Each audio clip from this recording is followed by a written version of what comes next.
Has Christmas come early for the 49ers? Here to bring you the facts, data, and statistics up close and personal. Letting you decide if it truly is hate or debate. Pulls off three-pointer. Bang! Bang! It's good! Wins the game at the buzzer! Oh my God! They know that! Are you kidding me? What is good in the neighborhood? What's going on, everybody? How y'all doing? Merry Christmas to start it off. Christmas episode. I got a couple of things to see and to say. Before I get into it, shout out to Planet Vape for all your vaping needs. Shout out to the bro Blind Fury at Fury Bro Studios for all your producing and recording needs, as well as engineering. Yep, same thing. Also, last but definitely not least, shout out to Corey Rock Bottom Davis at Rock Bottom Studios, Columbia's only Black-owned animation station. Y'all go and check him, get your things done, get your greeting cards if it's a little bit too late. If it's a little bit too late, you can go get your card done for the family right now. I'm just joking with you. It's probably closed right now, but shout out to the sponsors. Now we're about to jump into it. Has Christmas come early for the San Francisco 49ers? My answer would be, not quite yet, but it could. This Christmas is looking good because how they looked on this holiday Monday. The ratings for Monday night, they're back and forth with the most wins with Pittsburgh. But right now, they are holding it down. The most primetime wins by any franchise, San Francisco 49ers. And isn't this such a story for the NFL, for the league, for the people, and definitely for Brock Purdy? I'm going to start this off with the team, then we'll go into Brock Purdy because this team is looking different. What I mean by this team is looking different. You remember the beginning of this year, all the rants that I had? Today is Christmas, so I have to apologize. I have to apologize first and foremost to Kyle Banana Hands Shanahan's. I was so mad at him. Oh, my goodness, man. I was mad. Apologize to you, Kyle. Some way you was playing hooky this year. You was on the hot seat this year. Now you're looking like that great American hero that you are, that are leading these guys to greatness. Nobody has talked about how good you always look after the bye week because our bye week came so necessary and so under the radar. Nobody was paying attention to us. They were watching all of the top teams fold before your eyes. Like I said, week 2 of this year, none of the top teams are looking like the top teams. Nobody wanted to listen to me. Look at them now. Look at us. Kyle Shanahan has this offense looking like they can score any minute. And they've looked like that all year. The difference was Mac Jones was playing, and he had it a bit different, more simplified, a bit further downfield because he does have a stronger arm than Brock. But when Brock came back and got completely healthy, running that Kyle Shanahan system, Brandon Ayuk, I don't know. I don't care where you're going to go. I'm sorry it didn't work out. I fought for you tooth and nail. Look at you now. Where are you at, Brandon Ayuk? You're not here. You're not. Nobody knows where you are. You're riding by the stadium speeding. You're putting up apologies. We don't know what's going on with you, but that's what it looks like when you blow millions of dollars and your only job is to catch the doggone football. What is going on? I don't know, but Merry Christmas to you, brother. I wish you nothing but the best. I don't wish bad on anybody. Back to Kyle Shanahan, back to Brock, because Mac Jones, without any of those weapons earlier this year, no Kittle, no problem. Juwan Jennings, injuries. Ricky Pearsall, still injured now. Every time he gets tackled, he's injured. So we can get you 100 yards, then you're going to have to sit out a few weeks. No, thank you. We do not need it. But right now, the man of the hour we're talking about, or of the next few minutes, is definitely Kyle Shanahan. You have all of those injuries. Your defense gets busted up. You have no choice but to put up points because your defense isn't just busted up. It's a lot of rookies out there. So they still make rookie mistakes, but they're working through it. They're trying to get through it. They're getting stronger and smarter every week. You can't fix everything in a season, especially if your stars, your veterans aren't actually on the field. But the best part about it, Fred is in the building. Fred is trying to make a push to come back for as soon as the NFC Championship game, as well as, if not, the Super Bowl. But like I said, Kyle Shanahan is doing a hell of a job putting together all kinds of schemes, all kinds of ways to use Christian McCaffrey, who is on target for getting 1,000, who will be in a league of his own because only 2 players have done that already. And he is the third of them, but he will be the one if he does get that. And I think he's only like 200 yards away. They have a game versus the Bears, and they have a game versus the Seahawks, which are 2 very necessary games that we have to get our hands on. I definitely hope they go ahead and keep it right, keep it real, and keep it together, and hold it down, man. We need this. We need this. Troy, what's good with you, man? How you doing, brother? What's good, man? Nah, we can't get that. We can't get that. We can't get that. No, man. No, man. You can't respond on here unless your team is in the playoffs. So in that case, see you later, Troy.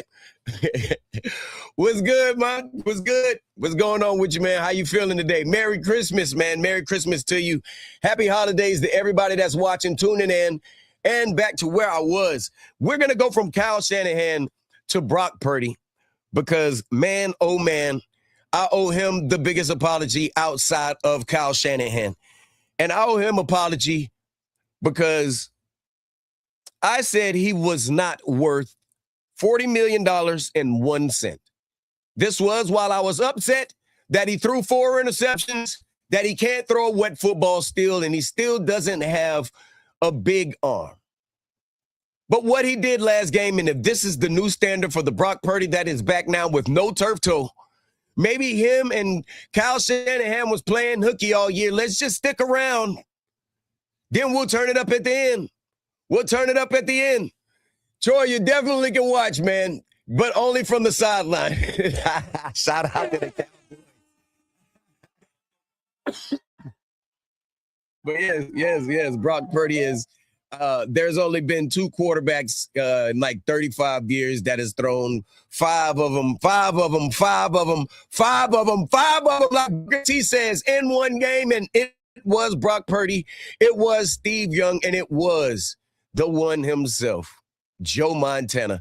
That is great company to be in right there. Shout out to you. I apologize for saying you weren't 40 and 1 penny.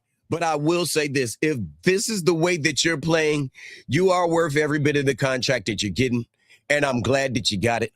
I'm glad that we don't have the Ayuk problem. We don't have the Debo problem. We have a lot of good problems. Next is Brandon Ayuk. He went from disgruntled. He went from I can't take this shit no more to getting the football, doing things with the football. Third and Juwan is no more. This man is first and Juwan. Throw him the football. Throw him the football. I love what he's doing. He doesn't have the speed of a number 1. He doesn't need it because he has the hands of a great wide receiver. Argue with your mama. I'm not arguing about none of that. Not one bit at all. I love it. I love where he's going. I love his attitude with the team, him being there. You can't ask for much more. And I believe they should extend him. They should give him some more money, keep him there, keep him comfortable. His blocking ability is amazing.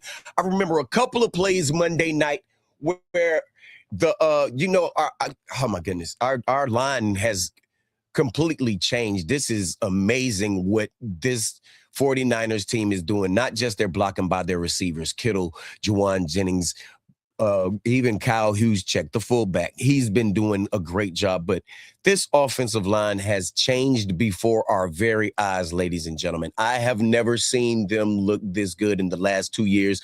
I apologize to number 3, well, the third apology, to Colton McKivitz.